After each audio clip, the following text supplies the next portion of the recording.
InsyaAllah kita lihat kemuliaan kuliah pada pagi ini dengan kita sama-sama membaca Alkitab ila hadratin Nabi Muhammadin Mustafa Rasulullah sallallahu alaihi wasallam wa ala al-kiram ashab rizam sya'unahum Fatihah. A'udzubillahi minasyaitonir rajim. Bismillahirrahmanirrahim. Alhamdulillahirabbil alamin. Ar-Rahmanir-Rahim, Maliki yaumiddin. Iyyaka na'budu wa iyyaka nasta'in. Ihdinas siratal mustaqim. Siratal ladzina an'amta 'alaihim ghairil maghdubi 'alaihim waladdallin. Assalamualaikum warahmatullahi taala wabarakatuh. Alhamdulillahillazi nahmaduhu wa nasta'in wa nastahdi wa na'udzu billahi min syururi anfusina wa min sayyiati a'malina. Man yahdihillahu fala mudhillalah wa man yudlilhu fala hadiyalah. Asyhadu an la ilaha illallah wahdahu la syarikalah wa asyhadu anna Muhammadan abduhu wa rasuluh. Allahumma shalli wa sallim ala Sayyidina wa Nabina wa Maulana Muhammad Imamil Muttaqin wa Qadil Mujahidin wa ala alihi wa sahbihi wa man da'a bi da'watihi wa sanna bi sunnatihi ila yaumil. Rabbi israh li sadri wa yassir li amri wa hlul 'uqdatam min lisani yafqahu qawli.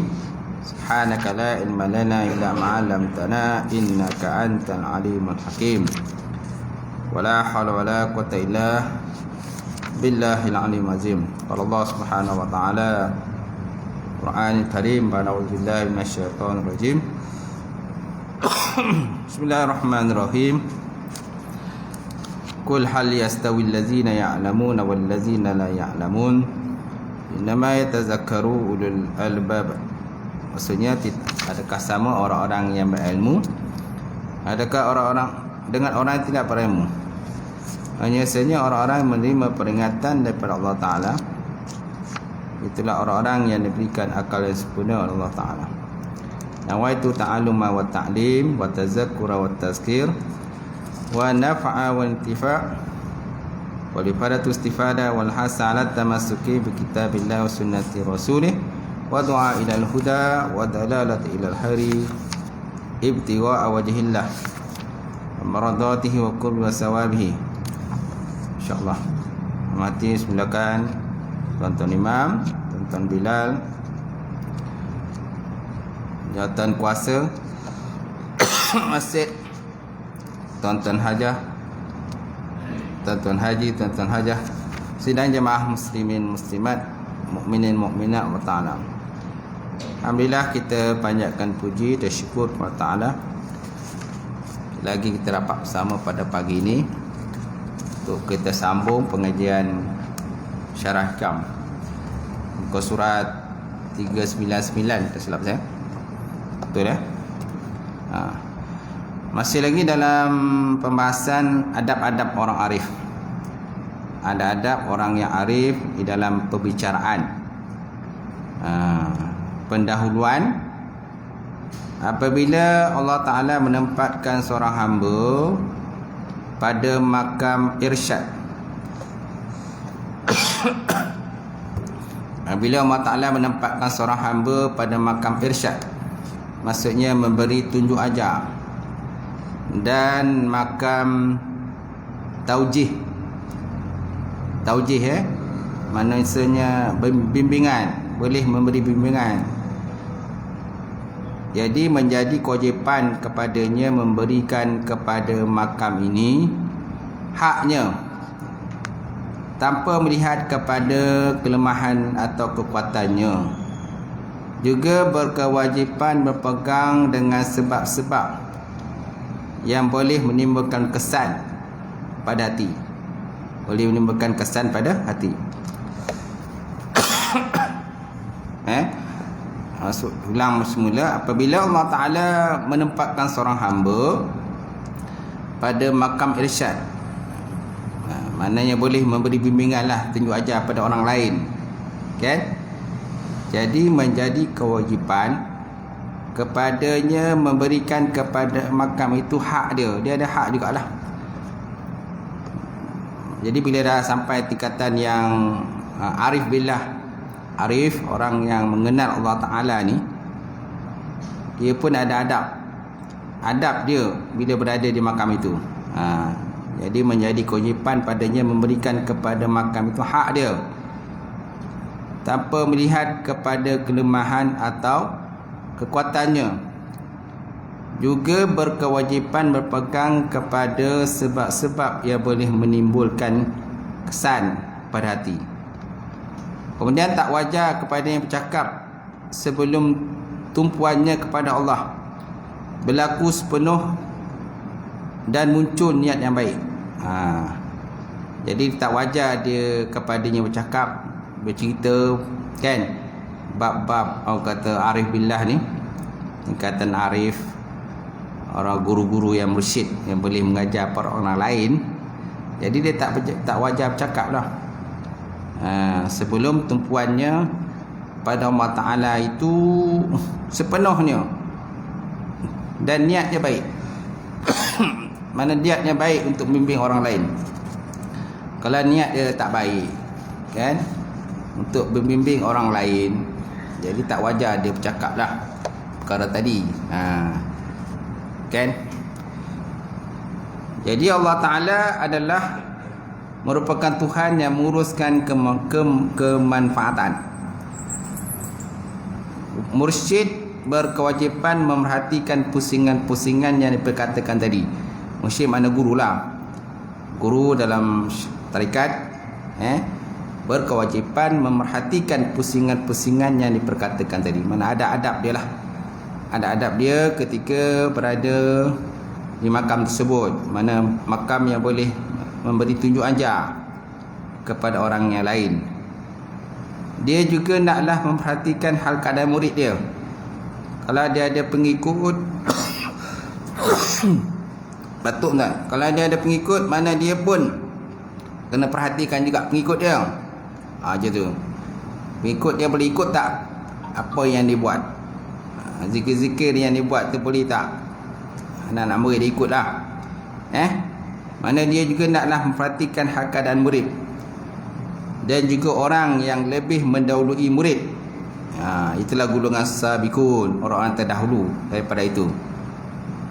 Jadi pertuturannya pula naklah diniatkan untuk memberikan tunjuk ajar kepada para pendengar. Mana segala cakap dia tadi, akhlak dia sebagai guru tarikat ataupun mursyid ni, maknanya dia pun segala pertuturannya pun kena jagalah. Adab dia pun kena jaga, cakap pun kena jaga, jalan pun jaga, makan, minum dan sebagainya. Sebab apa? Akan sentiasa diperhatikan oleh anak murid. Akan diikut oleh anak murid. Jadi pertuturannya pula naklah diniatkan untuk memberi tunjuk ajar kepada para pendengar. Dia juga berkewajipan menahan murid dari bercakap tentang sesuatu yang tak dapat dicapai oleh mereka. Jadi kalau anak murid tu nak cerita benda-benda berkenaan dengan sufi, benda-benda dengan roh, kan, benda-benda dalaman ni, batin ni, kalau anak murid tak boleh cerita, jangan ceritalah. Jangan ceritalah bab tu. Macam tu. Dia wajib menahan lah. Wajib menahan. Dia juga berkewajipan menahan murid dari bercakap tentang sesuatu yang tak dapat dicapai oleh mereka, dan dari menceritakan hal keadaan yang terlintas dalam hati-hati mereka, kecuali jika didapati masalah tertentu. Jika ada masalah tertentu, keperluan tertentu, barulah cakap.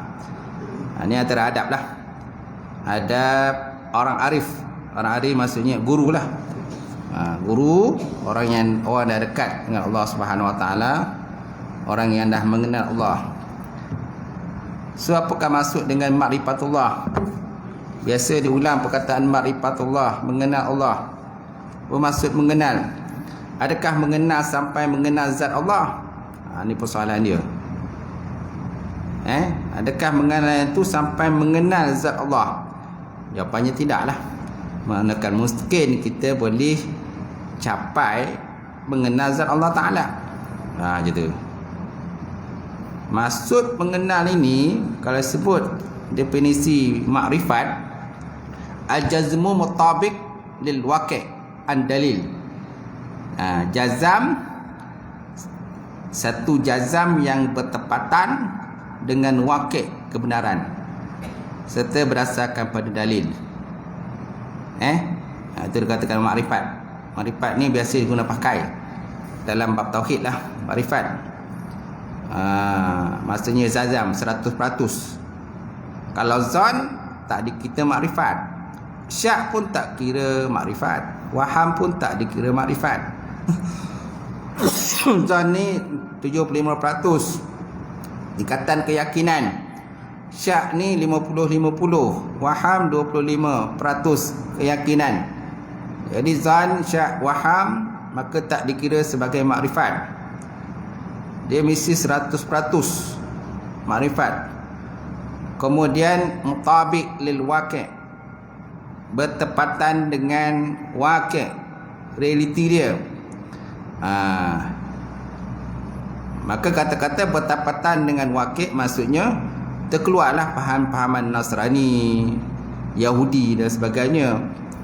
Mereka pun dia punya fahaman pun jazam juga. Fahaman mereka jazam juga, tapi tak bertepatan dengan waqi', tak bertepatan dengan realitinya. Dia yakinlah 100% agama dia. Yahudi yakinlah 100% agama dia. Kemudian Nasrani pun yakin juga agama dia 100%, tetapi tidak bertepatan dengan waqi', realiti dia, benda yang benar, tidak. Kemudian an-dalil, bersama dengan dalil maksudnya mesti ada hujah. Tak boleh main ikut-ikut macam tu je, mesti ada hujah. Tak boleh taklid lah. Kalau taklid pun dia ada pembahasan taklid sebenarnya, banyak pembahasan panjang lebar, pembahasan berkenaan taklid. Tapi kita ambil makna yang asal dia, maksudnya tanpa taklid. Okey. Jadi jazam yang bertepatan dengan waqi', an-dalil berserta dengan hujah. Itu dikatakan sebagai makrifat. Jadi orang billah ni, orang billah makna dah sampai tingkatan makrifat kepada Allah. Bukan makna dia orang kata makrifat tu sampai mengenal orang kata zat Allah. Dia bukan sampai mengenal zat Allah Ta'ala, tapi mengenal berkenaan dengan segala hukum hakam. Hukum hakam Allah SWT, benda-benda yang boleh kita capai lah. Berkenaan hukum syariat, Al-Qidah, Al-Sunnah, Berjamaah ni faham hukum tu kan. Kalau kita mengaji bab tauhid pun dia ada wajib pada akal, wajib pada akal, wajib pada syarak, kan, wajib pada adat. Benda yang itulah maksudnya, yang benda yang biasa dibahas dalam bab akidah Al-Sunnah wal Jamaah. Okey, itu dikatakan makrifat. Kan makna sampai mengenal zat Allah. Kita tak boleh. Itu sebabnya Nabi sallallahu alaihi wasallam tafakkaru fi khalqillah wala tafakkaru fi zatillah. Naklah kamu berfikir tentang benda-benda yang dicipta oleh Allah Ta'ala. Dengan kita melihat alam luas terbentang ni, dengan segala kejadian, pergerakan, kan, planet-planet terdapat di langit dan sebagainya, maka kita nampaklah, oh, adanya Tuhan. Adanya Tuhan yang hebat, yang gagah dan sebagainya. Macam tu. Adanya Allah Ta'ala yang tidak dapat diserupakan dengan sesuatu pun. Laisa kamitslihi syai'un wa huwas samiul alim. Bukan makna sampai yang kata makrifat Allah tu sampai menyerupakan Allah Ta'ala dengan sesuatu. Kita tak boleh nak serupakan Allah Ta'ala dengan sesuatu, walaupun orang tu makrifat. Dia kata, oh, aku dah makrifat Allah, aku dah kenal Allah dah. Aku kenal macam mana? Dia kata macam ni Allah Ta'ala ni. Oh, itu bukan. Kan? Itu bukan. Sebab kita tak mungkin boleh mencapai tahap begitu. Zat Allah Tafakkaru fi khalqillah wa la tafakkaru fi zatillah. Berfikirlah tentang apa yang berlaku di alam ini yang Allah Ta'ala telah atur, buat dan sebagainya. Jangan kamu fikir tentang zat Allah. Sebab apa kita tak akan mampu mencapai tentang zat Allah Subhanahu wa ta'ala tentang. Betul tak? Macam tu. Boleh InsyaAllah. Baik, seterusnya kita lihat ulasan adab orang arif. Okey. Adab orang arif, orang mengenal Allah. Adab orang arif apabila bercakap, dia merasakan dia bercakap dengan Allah. Dia merasakan dia bercakap dengan Allah dan daripada Allah. Dia mengambil ilham daripada Allah sebagai bahan percakapannya. Tumpuannya kepada Allah mendahului pertuturannya. Syekh menjelaskan tentang makna-makna ini di dalam kata-kata hikmah yang berikut. Apa kata-kata hikmahnya? Dia kata man abbara an bisati ihsanihi matathu al-isaah wa man abbara an bisati ihsanillah lam yasmut idza asaa tasbiku anwarul hukamai aqwalihim fahaisu sara tanwiru wasala ta'bir. Maksudnya barang siapa menerangkan ilmu dengan beranggapan bahawa penerangan itu timbul daripada amal baiknya, maka ia akan didiamkan oleh perbuatan buruknya. Dia kata barang siapa menerangkan ilmu dengan beranggapan bahawa penerangan itu timbul daripada amal baik dia tadi, amal kebajikan dia, maka ia akan didiamkan oleh perbuatan buruknya. Sebaliknya, barang siapa yang menerangkan ilmu dengan anggapan bahawa penerangan itu merupakan kurniaan Allah, penerangan itu merupakan kurniaan Allah Ta'ala kepadanya, maka ia tidak akan diam meskipun ia melakukan kejahatan. Maksudnya di belakang maksudnya orang yang arif billah, mengenal Allah, tidak bercakap berdasarkan kepada dirinya atau berdasarkan kepada apa yang ada di sisinya semata-mata. Jika dia berbuat demikian, perbicaraannya bukan lagi perbicaraan yang keluar daripada hati murni, sebaliknya keluar daripada bisikan nafsu ataupun kehendak akal semata-mata. Kehendak akal semata-mata. Itu orang yang orang yang berarif billah, dia tak cakap berdasarkan kepada apa yang ada di sisinya, pada dirinya. Kemudian kalau dia bercakap dengan apa yang ada pada sisinya, maksudnya amalan dia, dengan amalan soleh yang konon yang ada pada dia, maka maksudnya perbicaraan tu bukan lagi perbicaraan yang ikhlas, keluar bukan daripada hati murni dia, sebaliknya keluar daripada nafsu atau kehendak akalnya semata-mata. Orang arif memperolehi perbicaraannya dari hamparan ihsan Allah Azza wa Jal. Sedangkan orang arif billah yang sebenarnya ialah orang yang bercakap hasil daripada anugerah Allah, gitu. Hasil daripada hamparan ihsan Allah Subhanahu wa taala. Maka maknanya apa dia cakap tu, dia kata ini ilham daripada Allah Ta'ala. Allah Ta'ala anugerahkan ilham pada dia, maka dia pasang niat yang baik, disampaikan kepada orang yang lain, bukan disebabkan amalan soleh dia. Bukan amalan soleh dia. Kadang-kadang kita anggap amalan yang kita buat tu amalan soleh, tapi bukan amalan soleh pun. Kadang ada macam-macam lah masuk dalam hati kita. Ada ujub, kan, ada hairan diri, ada takabur, ada riak dan sebagainya dalam amalan kita. Bila ada riak, macam mana? Adakah kita anggap dia amalan soleh? Kita rasa dia amalan soleh, tapi jauh daripada amalan soleh. Ada riak dalam perbuatan kita, amalan kita. Jadi orang yang arif billah percaya perbicaraannya hasil daripada ihsan Allah Subhanahu wa taala pada dia dan disampaikan kepada orang lain. Beza yang pertama kedua ialah yang kedua tidak terputus melakukan dakwah dan menyampaikan nasihat pada orang ramai sekalipun dia melakukan perbuatan buruk. Itu beza yang pertama dengan kedua. Orang yang kedua ni, kalau seandainya dia terbuat benda yang tak elok sekalipun, dia tetap sampaikan nasihat pada orang lain. Mudah-mudahan orang lain dapat mengambil manfaat daripada nasihat dia. Dan dia mengaku dia pun dirinya lemah, dia bukannya maksum, dia pun ada juga buat salah dan silap. Walaupun mungkin dia darjatnya guru yang mursyid, kita sebagai guru yang mursyid, kita sebagai guru, kita mungkin orang-orang tokoh-tokoh ya dalam agama kan, kita tokoh agama. Walaupun kita tokoh daripada agama pun, kita bukannya maksum, kita ada salah dan silap, ada kekurangan kita, kelemahan kita. Walaupun ada kelemahan, kekurangan, dan kadang-kadang kita terlanjur buat benda yang tak elok, maksudnya kita masih meneruskan dakwah. Jangan kita stop, tak teruskan dakwah. Dakwah tetap diteruskanlah. Mudah-mudahan orang dapat manfaat. Tapi yang paling baik, kita beri role model pada orang lain.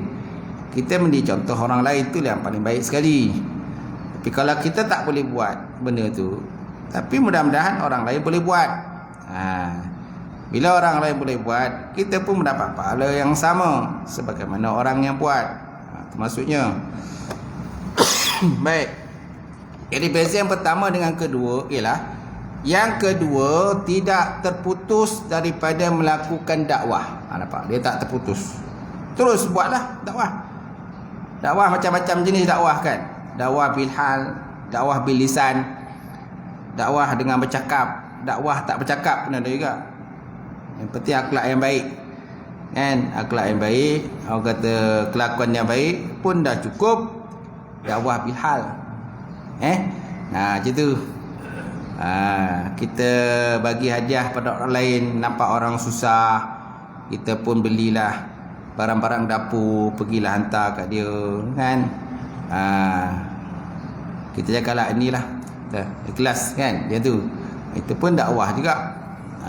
Kita tak cakap apa pun, cakap tu je. Tak ada pun kita jumlah kita pergi masjid, kita pergi surau, tak payah cakap. Kita tak cakap macam tu pun.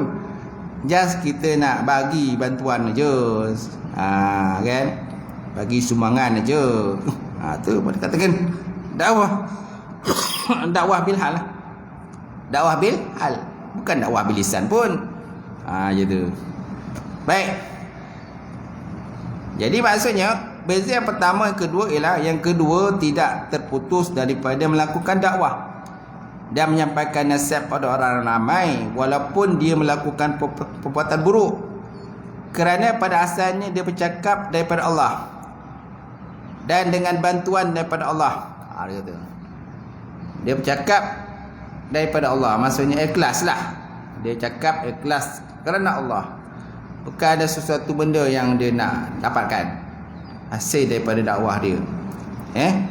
Sebaliknya bagi yang pertama, apabila melakukan perbuatan buruk, orang pertama pula kalau dia melakukan perbuatan buruk, ia tidak lagi mampu bercakap dan berbicara kerana ia terlalu bergantung pada nafsu, sedangkan nafsunya telah melakukan perbuatan buruk sebagaimana yang dinyatakan dalam kata hikmah berikut.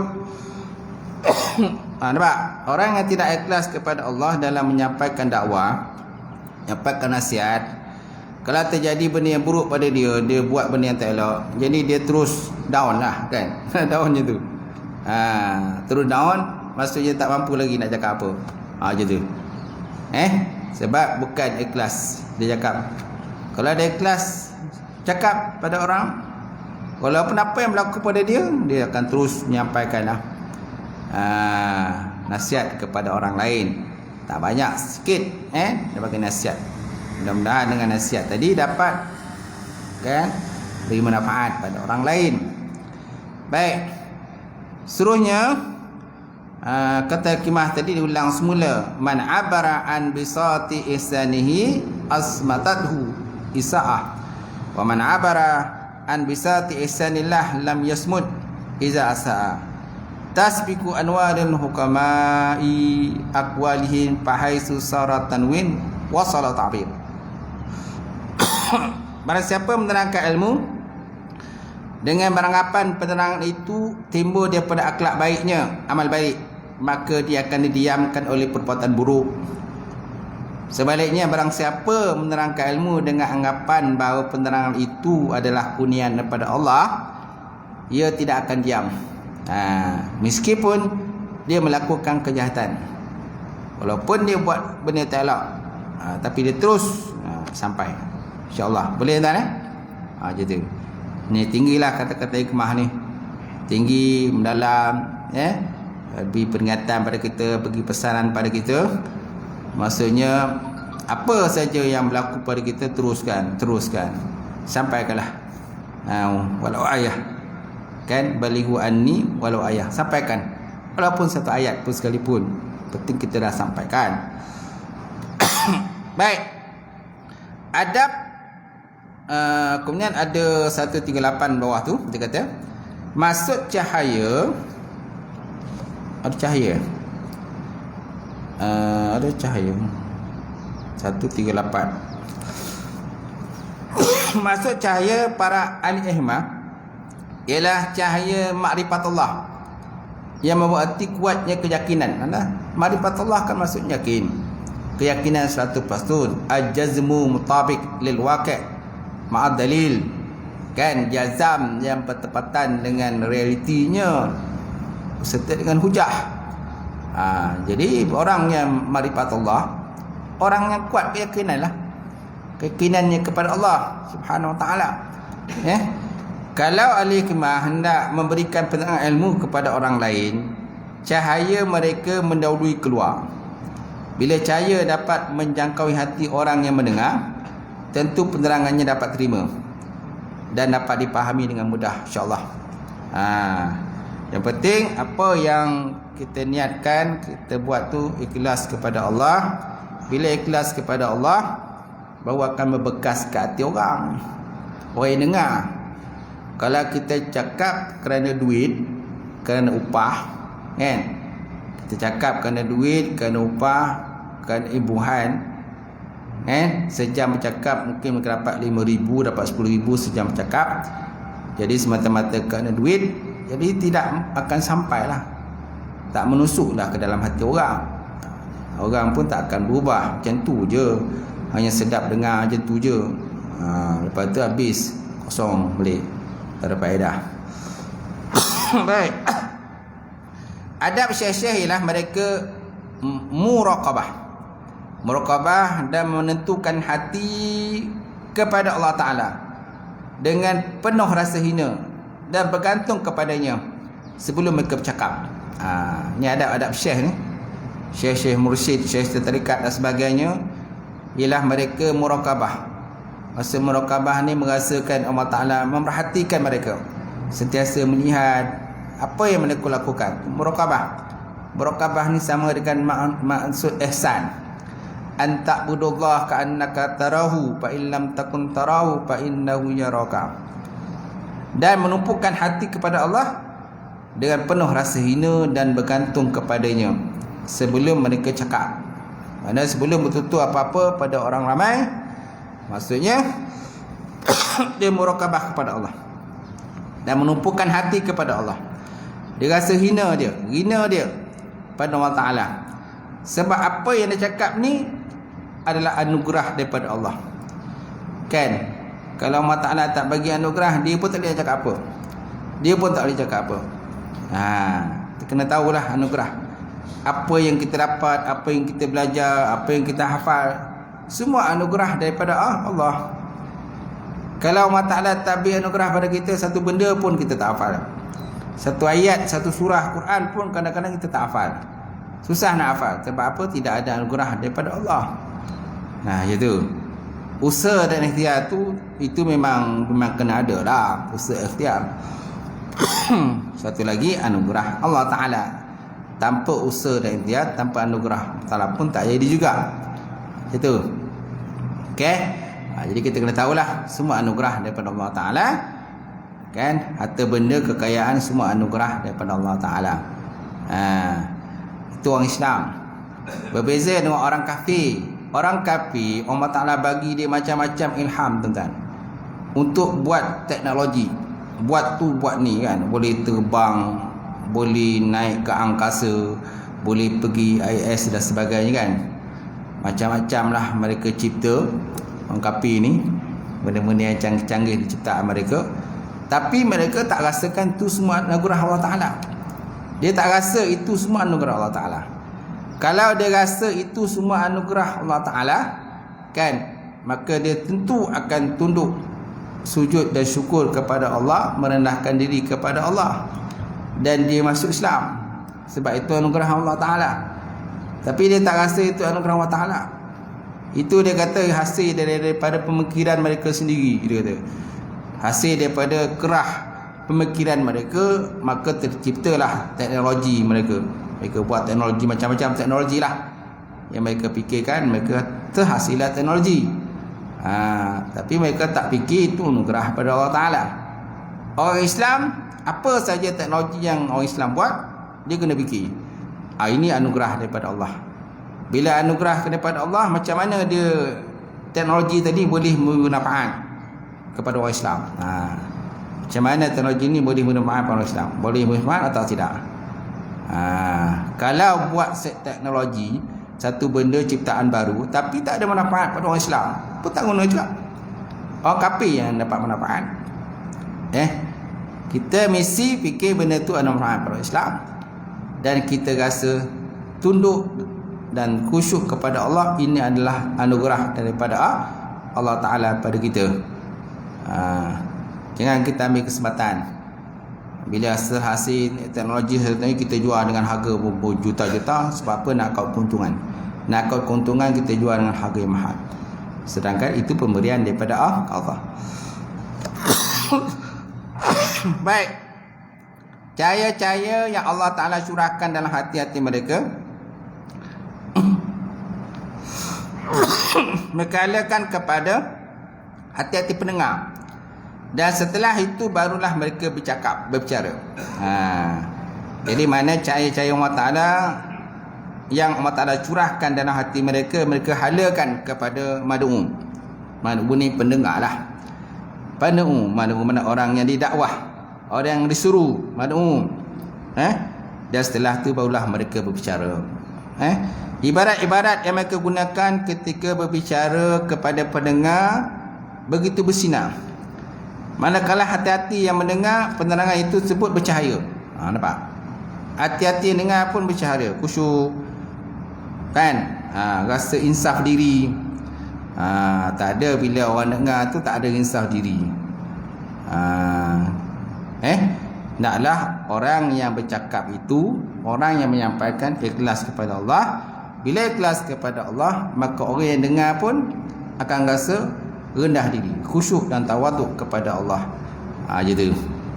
Sebagaimana yang Nabi SAW ketika bersama dengan para sahabat duduk dengar je tu.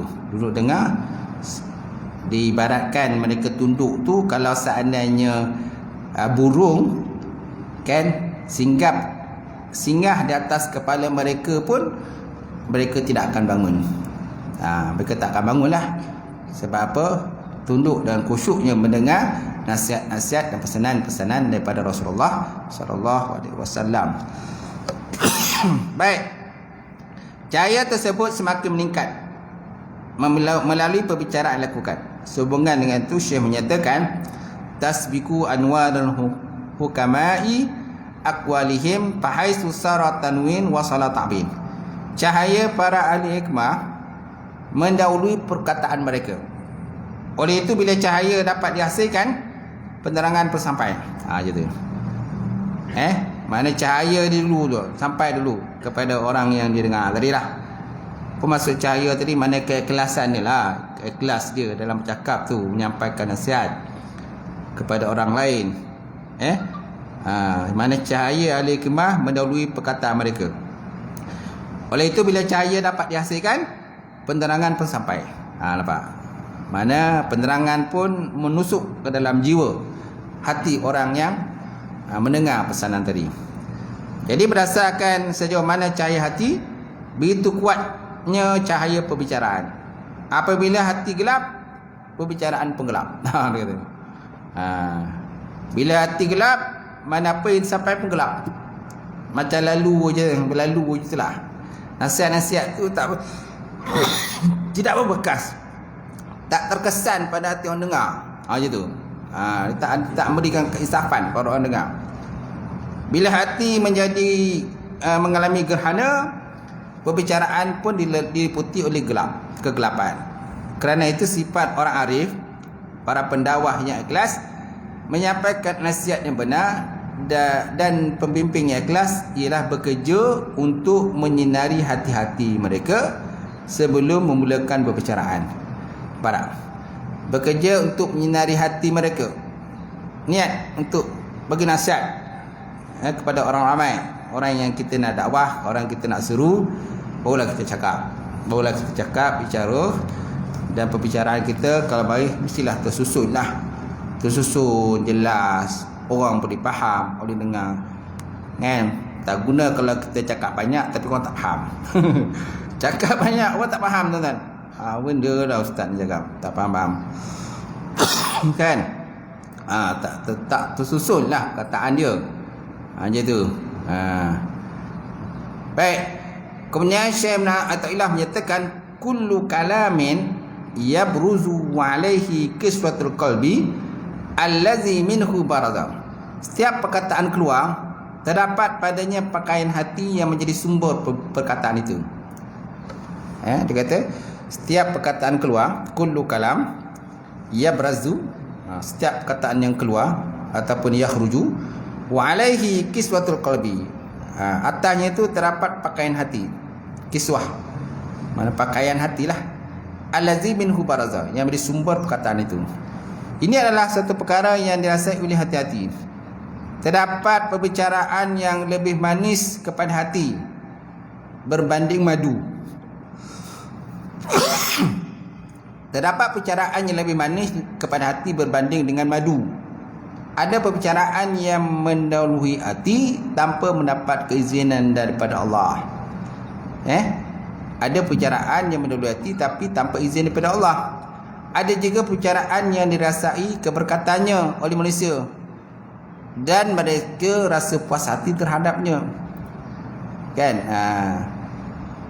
Mana dia buat tadi ikhlas pada Allah, kan? Perbicaraan tadi rasa ada keberkatan oleh manusia dan mereka puas hati terhadap apa yang dibicarakan, apa disampaikan. Terdapat juga perbicaraan yang begitu menyempitkan dada dan hati, bahkan hati merasa gelap ketika mendengarnya, tuan-tuan. Ni tak ikhlas lah ni, kan? Perbicaraan yang begitu menyempitkan dada. Bila dia bercakap je orang sempit. Sempit dada, tuan-tuan. Orang bengih, orang marah kalau dia bercakap. Kalau orang dia diam, orang suka. Diam kalau lebih suka. Kalau baik kau diam daripada kau bercakap. Sebab kalau kau bercakap kan semua orang sakit hati. Ataupun kalau kau bercakap semua orang lari. Orang lari semua tak nak dengar kau punya cakap. Sebab dia punya cakap tu kadang mungkin dia punya nada, kan. Nada dia cakap tu bongi, kan dia. Dia cakap tu bongi, kan. Siapa nak dengar dia cakap? Jadi semua lari ya. Baik. Kemudian sehubungan dengan itu, orang-orang yang mahir tentang jalan menuju pada Allah tidak akan menyampaikan dakwah dan tunjuk ajar kepada masyarakat kecuali setelah mereka diberi keizinan untuk berbuat demikian, kan? Orang-orang yang mahir tentang jalan nak tuju pada Allah Ta'ala ni, dia tak akan berdakwah pada orang lain, dia tak akan menyampaikan kepada orang lain kecuali diizin daripada guru dia lah. Contohlah kalau dia ada guru, kan, maka guru dia izinkan dia menyampaikan ilmu. Macam tu. Ada sanad daripada guru dia.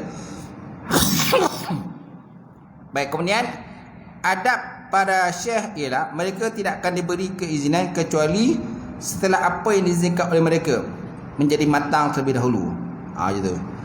Ini adab para syekh. Dia tak akan menyampaikan satu ilmu pada orang lain kecuali dia matang dalam ilmu tu. Kalau tak matang, macam mana nak bagi ilmu? Maksud matang ni menguasai ilmu lah. kuasai ilmu tu. Kalau kita tak kuasai ilmu, macam mana nak sampai kepada orang lain? Kan? Orang contohlah kalau orang panggil kita ceramah satu topik ataupun tajuk, tapi kita tak kuasai topik itu, tajuk itu, boleh tak kita ceramah? Tak boleh. Kita tak hamal ke mana, tak pergi melarau orang tengah bercakap. Orang pun tak faham apa kita cakap. Sebab apa? Kita tak menguasai tajuk yang diberikan pada kita. Tajuk lain, cakap benda lain. Tajuk lain tapi cakap benda lain. Kan banyak macam tu kan, kena dengar. Itu lagi tajuk. Itu sebabnya kalau kita dipanggil ceramah, kan, kita mesti menguasai, kan, tajuk itu apa benda, istilah dalam tajuk itu kita faham. Apalagi kadang-kadang tajuk-tajuk yang jenis menggunakan kata istilah-istilah moden pula.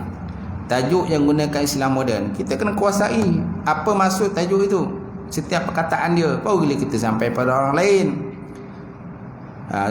Dan kita tak lagi pada tajuk. Banyak kadang lagi pada tajuk. Akhirnya orang mengantuk. Orang mengantuk. Lepas tu seorang-seorang bangun, pergi beli air, pergi tandas, borak kat luar, bercerita kat luar. Baik. Jadi adab para syekh ialah mereka tidak akan diberi keizinan menyampaikan ilmu kecuali setelah apa yang diizinkan kepada mereka menjadi matang terlebih dahulu. Keizinan mempunyai beberapa keberkatan. Antara keberkatannya ialah para pendengar memahami apa yang nak disampaikan. Itu. Ini antara bentuk keberkatan.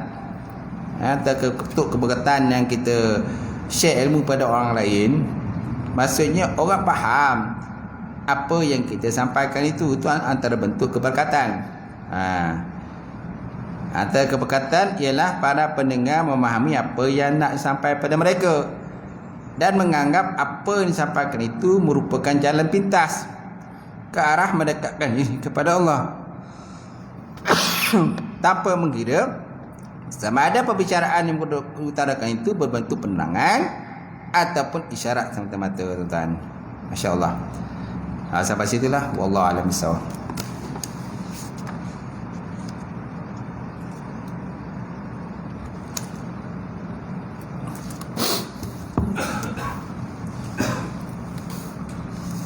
Baik, kita lihat kekeliruan rumah tu, kita baca sikit. Muka surah apa ya, tuan? 288. Insya-Allah 28.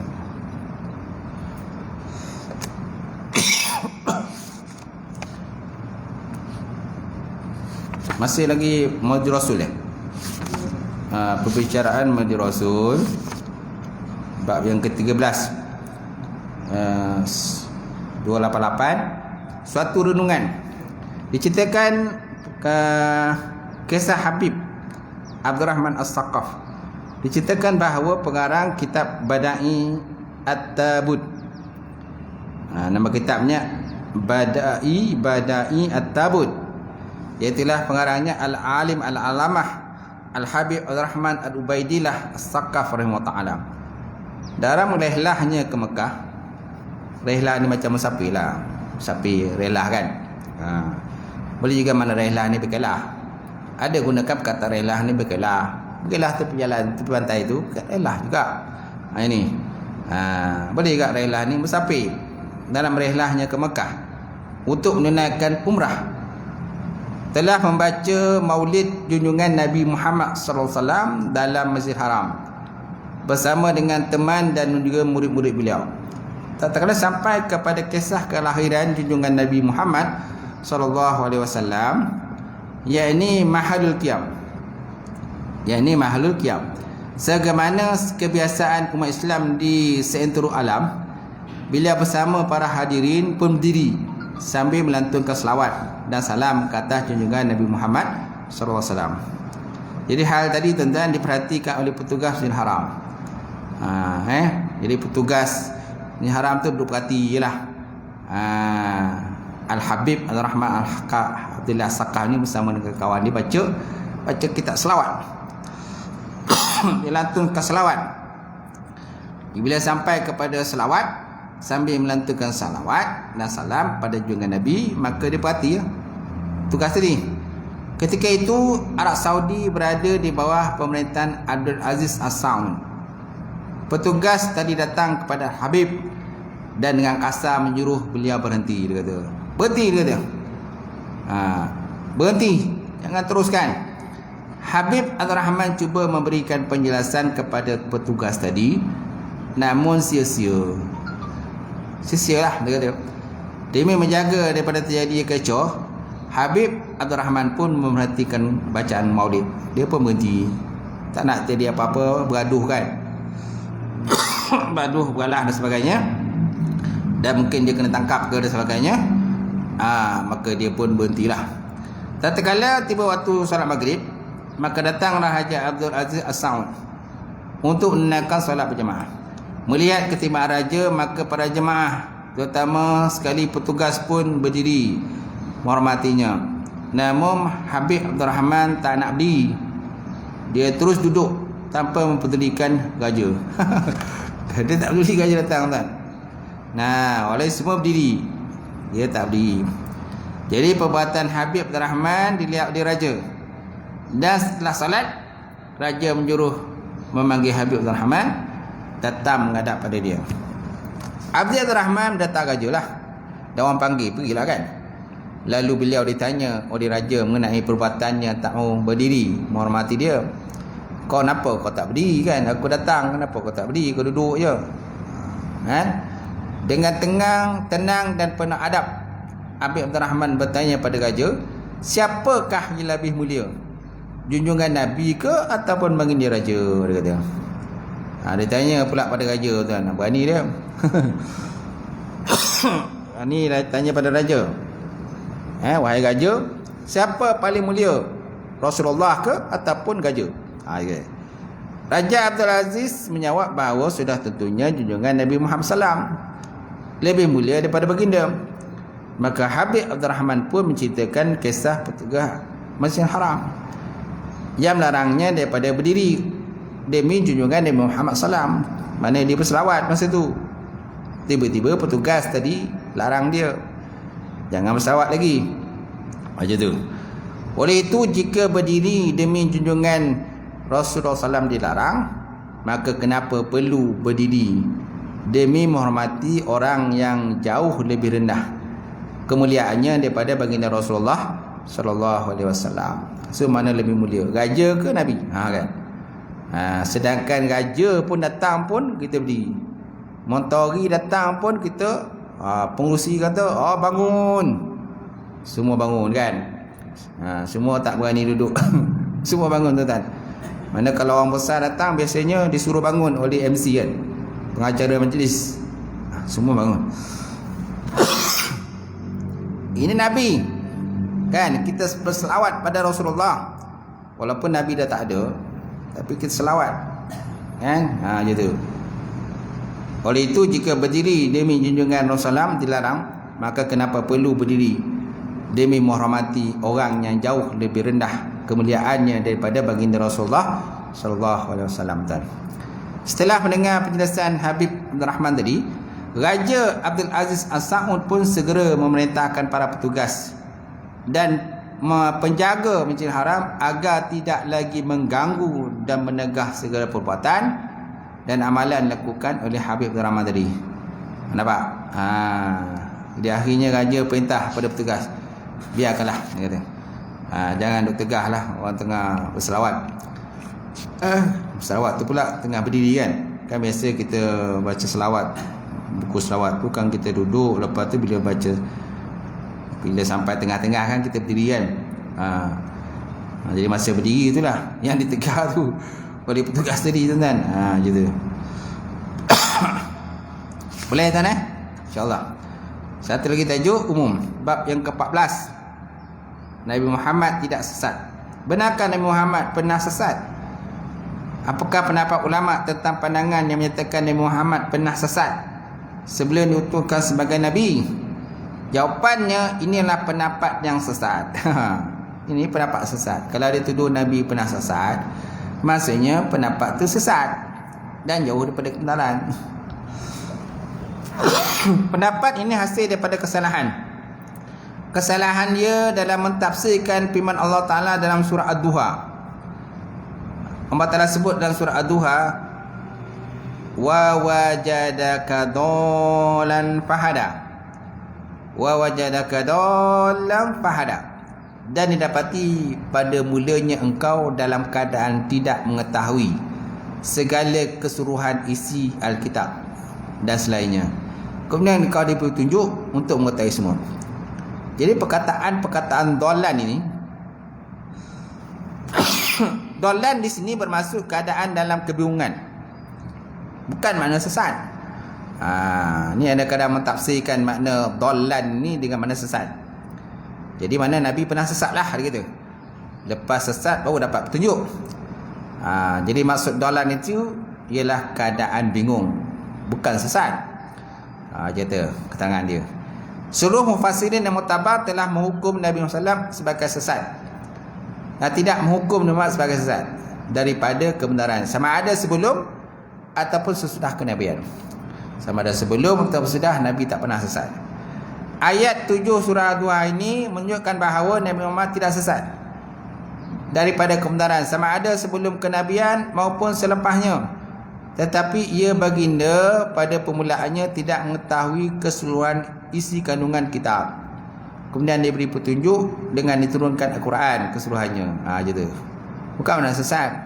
Tapi Nabi tak diberikan keseluruhan kandungan isi kitab. Kemudian barulah diturun satu persatu kan. Satu persatu akan isi kitab. Selama 23 tahun. 23 tahun. Mana 10 tahun di Madinah dan 13 tahun di Mekah. Kemudian dalam tafsirat lain, Imam Qurtubi menyatakan bahawa ayat ini berarti, dan didapati engkau tidak seperti engkau ketika ini. Dalam tafsiran lain pula dinyatakan bahawa, dan didapati engkau berada dalam perkarangan ataupun kawasan kaum kamu yang sesat, maka Allah Ta'ala beri petunjuk dan jalan benar. Bukan Nabi sesat, tapi Nabi berada di kalangan kaumnya yang sesat. Ini tafsiran Imam Qurtubi. Bukan Nabi sesat, Nabi tak sesat, tapi Nabi berada dalam kelompok orang yang sesat, orang yang di kiri kanan dia, orang yang sesat. Baik, tafsiran yang sama dilihat dalam firman Allah SWT dalam surah Asy-Syura, wa kadzalika auhayna ilaika ruhan min amrina ma kunta tadri ma alkitab wa ma aliman wala iman walakin ja'alnahu nuran nahdi bihi man nasha'u min ibadina wa innaka latahdi ila siratal mustaqim. Dan demikianlah kami wahyukan padamu wahai Muhammad Quran sebagai ruh. Quran sebagai ruh yang menghidupkan hati, perintah kami. Engkau tidak pernah mengetahui sebelum diwahyukan kepadamu apakah kitab Quran itu, dan tidak juga mengetahui apakah iman itu. Akan tetapi kami jadikan Quran cahaya menerangi, yang menerangi, kami beri petunjuk dengannya kepada sesiapa yang kami kehendaki di antara hamba-hamba kami. Dan sesungguhnya engkau wahai Muhammad adalah pemberi petunjuk dengan Quran ke jalan yang lurus. Surah Asy-Syura ayat 52, insya-Allah. Okey, sampai itulah tuan-tuan pengajian kita, perjumpaan kita pada malam ini. Mudah-mudahan dengan sikit sebanyak konsep pada pagi ini dapat bermanfaat, insya-Allah. Bersama Allah. A'udzubillahi minasyaitonir rajim. Bismillahirrahmanirrahim. Alhamdulillahirabbil alamin. Shalatu wassalamu ala asyrofil mursalin wa ala alihi washabbihi ajmain. Allahumma zidna ilman nafi'a wa yaqina as-sadiqa wa ma'lam taqabbala wa rizqan halalan mubarakatan katsira wa siyanatan ya alim wa lana qulubana bi nurin ma'rifataka wa ta'ala ta'rifin. Allahumma faqina fid din, Allahumma faqina fid din. Allahumma ja'al hadza jam'al marhuma wa tafarruqana min ba'di tafarruqal ma'zuma. Rabbana iftah bainana wa baina qaumina bil haqq wa antal fatihin. Rabbana ighfir lana dzunubana wa qina sayyi'atina wa tawaffana ma'al abrar. Tahassanna bi izzatil jabarut wa tasanna bi rabbil malakut wa tawakkalna ala hayyil ladzi la yamut. Allahumma sif anna hadzal waba وقنا شر الرداء ونجنا من الطعن والطعن والبلاء بلطفك يا لطيف يا خبير إنك على كل شيء قدير اللهم إنا نعوذك من جهد البلاء ودرك الشقاء وسوء القضاء وسماسة العداء اللهم إنا نعوذك من البرص والجنون والجزام ومن سيء الأسقام ربنا ظلمنا أنفسنا ولم تغفر لنا وترحمنا لنكونن من الخاسرين ربنا لا تزغ قلوبنا بعد إذ هديتنا وهب لنا من لدنك رحمة إنك أنت الوهاب ربنا آتنا في الدنيا حسنة وفي الآخرة حسنة وقنا عذاب النار سبحان ربك رب العزة عما يصفون وسلام على المرسلين الحمد لله رب العالمين قبل الله منكم